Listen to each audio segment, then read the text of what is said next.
Hello and welcome to the SciComm Toolkit Podcast, or welcome back if you have been here before. This is the show for researchers and science communicators to get all the tools they need to communicate their science with confidence and bring science stories to life. I'm Soph and I am a full-time science communicator. That still feels really weird to say even now. Like, people actually pay me to do science communication as my day job. That still blows my mind. It feels completely surreal that someone like me does this now. I guess I'm just very lucky to do what I love every day. Anyway, this episode is the second in the mini-series that I am kickstarting my whole podcast passion project with. I'm not going to say that 3 times fast because that will go disastrously wrong. We are currently looking at what I like to call the SciComm Foundations. They are the big questions that you need to ask yourself before you even start doing any science communication, even before you start planning out your idea. So the SciComm Foundations are the what, where, when, why, who, and the one that doesn't quite fit into the alliteration and that makes me a little bit upset inside. And that one is the how. So in part 1 of this mini-series, we looked at the why of science communication and touched a little bit on the what. Today, though, I want to focus on the who. Now, no matter what kind of science communication you do, you need to have an audience in mind. And I'm going to kick this one off with one of my biggest pet peeves that crops up in science communication a lot. And that is when people say, "Oh, I want to give this talk to a general public." Ugh, it makes me feel kind of weird saying it. Let me clear this up right now. If there is only one thing that you take away from this episode or this whole season, or even every episode of the podcast that I will ever make, I want it to be this. There is no such thing as a general public. Just think about this. The average human doesn't have 2 legs. So by grouping everyone into the same audience, your SciComm isn't going to be as successful as you hoped.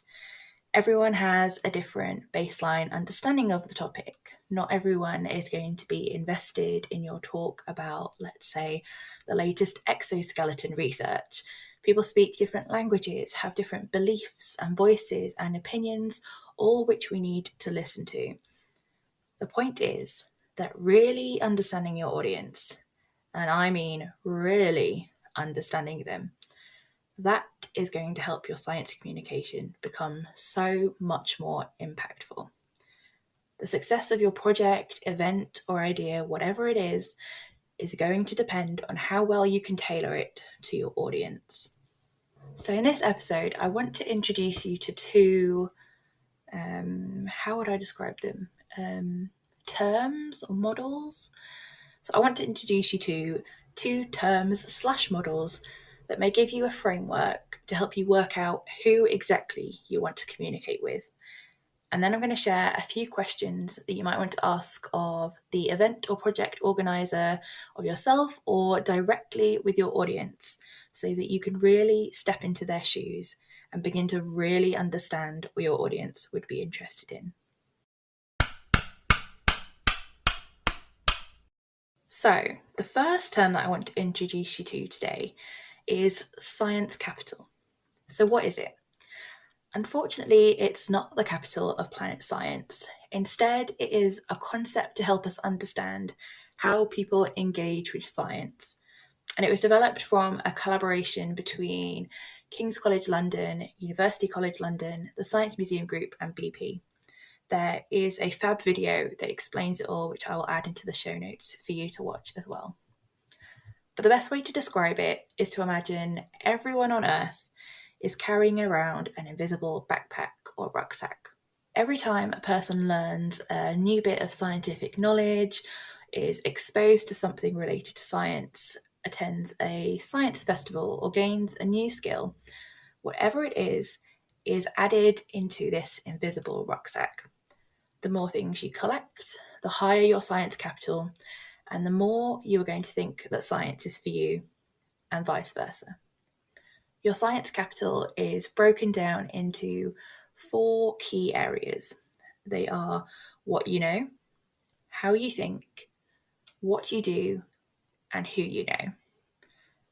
Knowing and understanding your audience's science capital can help you use it as a tool to engage with them and make your SciComm project more impactful. There is lots more that you can read about Science Capital and the research and teaching approach that it's being used for. But at this stage, it was just something that I wanted to introduce you to and have sort of playing around in the back of your mind. The key takeaway is that it's a way of connecting science to what your audience relates to and cares about the most, and what will spark that interest and curiosity for them. So the next thing is the British Science Association's audience model. So Science Capital tends to focus more on school students and teaching in schools, although I think it can be applied to all audiences. The BSA's audience model, though, focuses on audiences that tend to be 16 years of age or older. It helps you to understand how different proportions of your audience see science. And there are 4 categories, again, that your audience can fall into with this model. The first is professional. These are people who study or work within the STEM subjects of science, technology, engineering, and maths. Next, then, you have engaged. These are the people who are curious about science and are actively seeking out scientific events or information, but they don't work within the sector.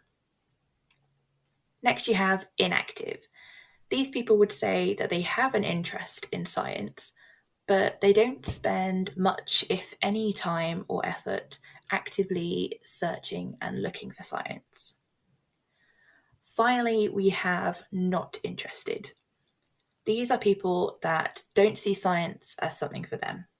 Just as an FYI, the British Science Association and King's College London did some research in 2016, I believe it was, which suggested that the inactive and not interested groups in this model make up about 3/4 of the UK population. Now, that's a huge amount given how much science is around us in our everyday lives. But that might be your reason for doing science communication, right? You might want to help people move from inactive to engaged, or who knows, maybe then even into professional. It may be a simple model, but it can be used as a really handy tool for planning your project and also evaluating its success.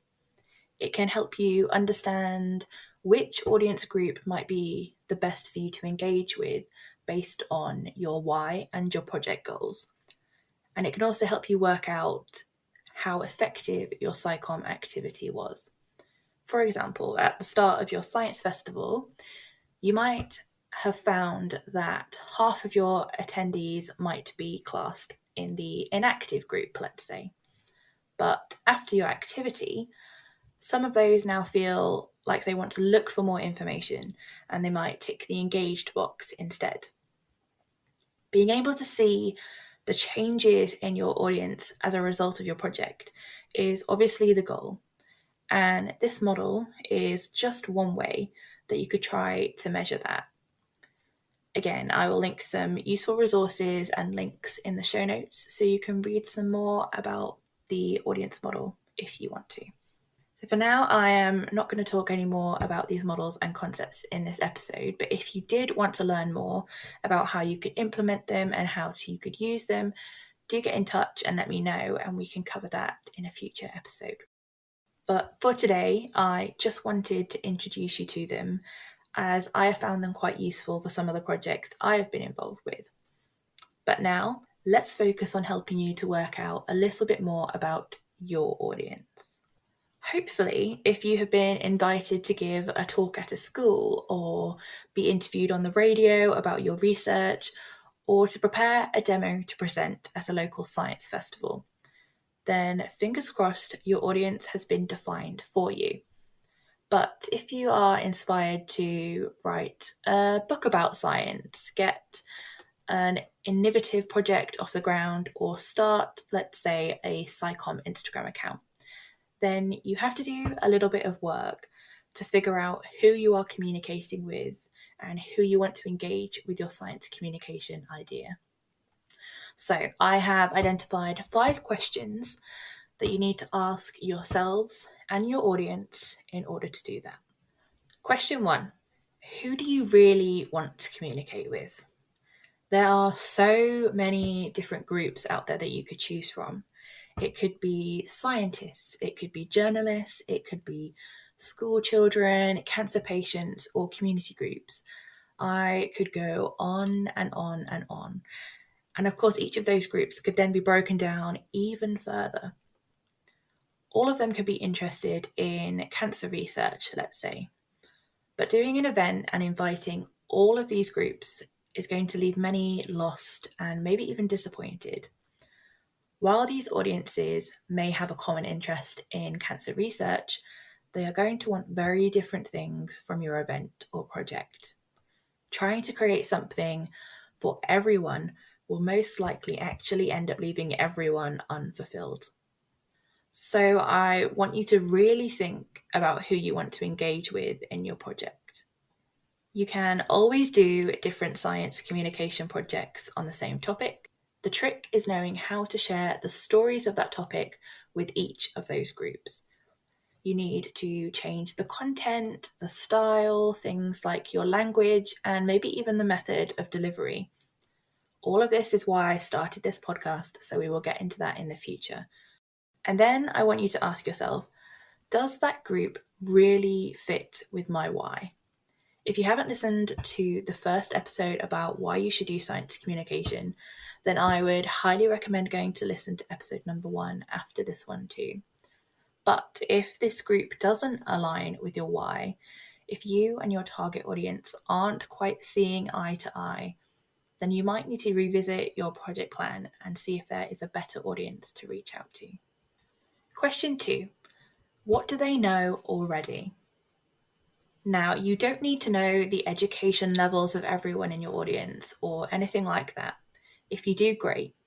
But this is where that term science capital comes into play. Get to know your audience's backgrounds. How much exposure have they had to your science topic or science in general?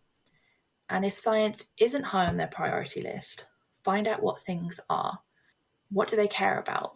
Maybe it's playing video games, for example. If so, maybe you can incorporate that into your science story that you're trying to tell them somehow. All this background info is going to help you to know your audience and what they know. You're going to know what makes them unique, and you're going to know how to make it relatable for them. That also doesn't mean that they have to have an interest in, let's say, space already if you are an astrophysicist. You can absolutely create something that is going to capture their imaginations and drive them to be curious about a whole new topics, maybe even something they didn't even know existed. But if they don't know anything about space, how are you going to grab their attention? That is when knowing their wider interests will come into play and help you guide your science communication project. Question 3. What do they think they know? This is another crucial question to ask and links back to the previous question too. Just like you have to try and suss out what your audience cares about, it is also really important to understand what their concerns are about a given topic, or maybe going to an event that you might be planning. This is going to help you myth bust any common misconceptions right at the start. It might also be useful to know where these misconceptions came from.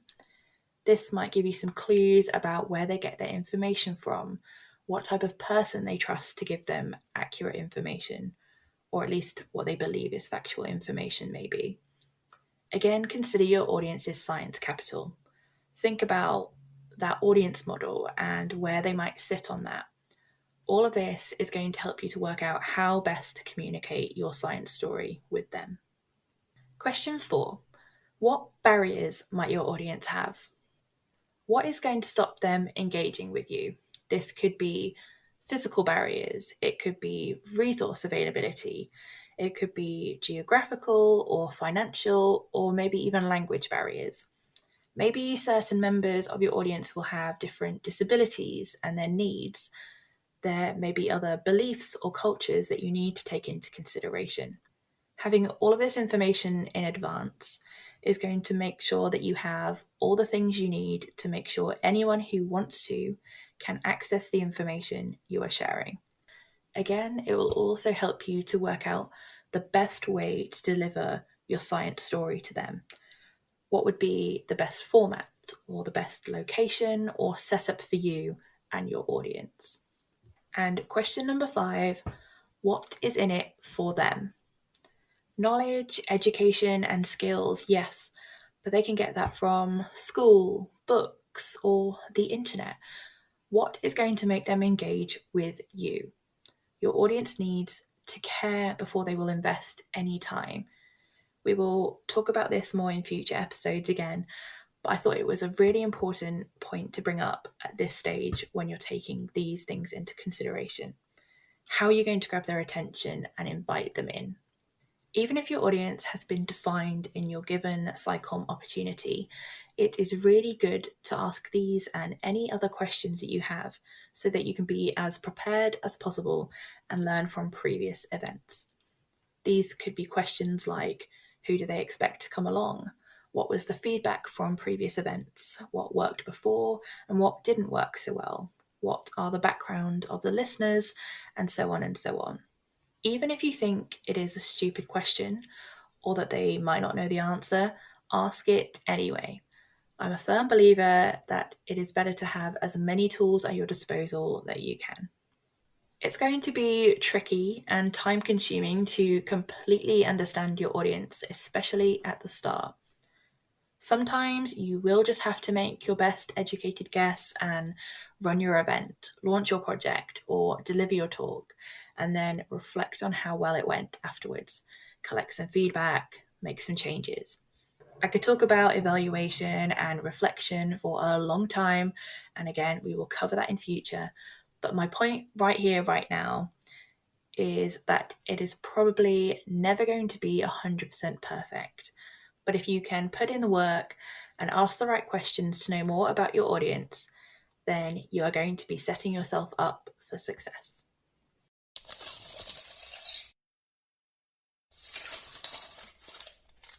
Right, it is time for some DIY.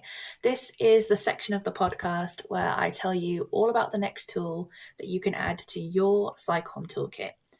You can head to my website right now and download the worksheet that comes with this episode. You can find it at safetalkscience.com/SciComm Toolkit. You can print this as many times as you need to use it, but it's going to help you develop your audience identities. On the worksheet, there are 6 different silhouettes.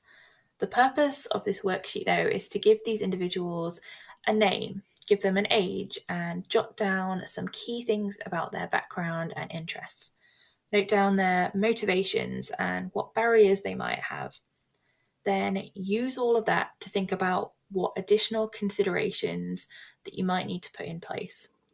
It might be a Braille version of an info sheet, for example. With your project in mind, think about what things you will need in place for your target audience. That is then going to help you weigh up whether you have the means to put those things in place or whether your project needs a little bit of tweaking.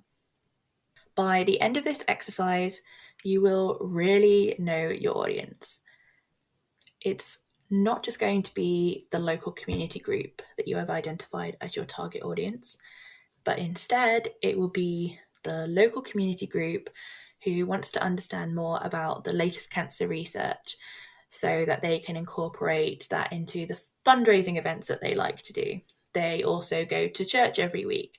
Most of them go to some kind of craft class, from knitting to crocheting to pottery, and 2 of them don't speak English as their first language. Hopefully you can see how this description of your target audience is making it clearer how you should engage with them, or at least give you your best guess to what the best way would be. I'll give you another example. One of my ideal audiences for this project idea is graduate or PhD students, but not just PhD students. It's PhD students who want to do science communication, but they lack confidence or are struggling to find the time to get started.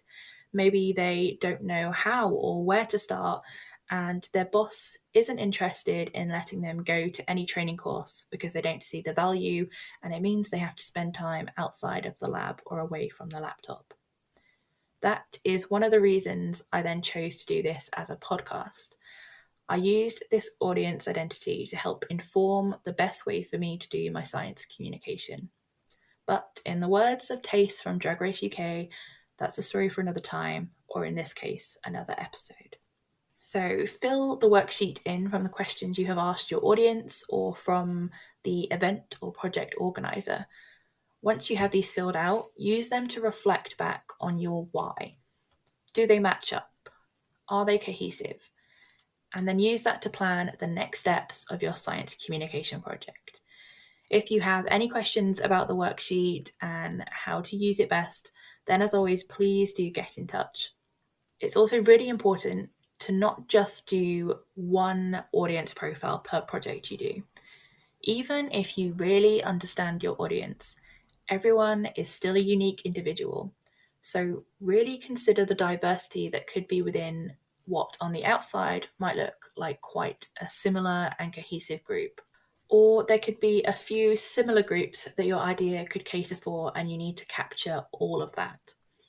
Take some time and really try and get in the mind of who you want to be engaging with in your science communication.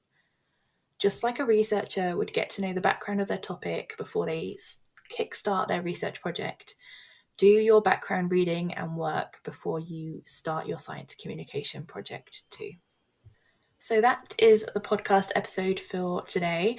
I hope that has given you some new resources, ideas, and things to consider before you even get started in science communication. Or even if you already do science communication, it is always good to come back and review this and all the other SciComm Foundations from time to time. Please do go away and have a play with and experiment with finding and defining your audience and really get to know them. I promise it will help you to up your game as a science communicator. If you liked this episode and found it helpful, I would love it if you could rate and subscribe to the pod. Leave a review if you wish, as it helps others to find the podcast too. All transcripts, show notes, and resources can be found on my website at softalkscience.com/SciComm Toolkit. And if you want to discuss anything you have heard in this episode or anything about science communication at all, then please feel free to send me a DM on Instagram. I'm at sof.talks.science, or you can follow the pod too at SciComm Toolkit. And I will see you in the next episode. Bye.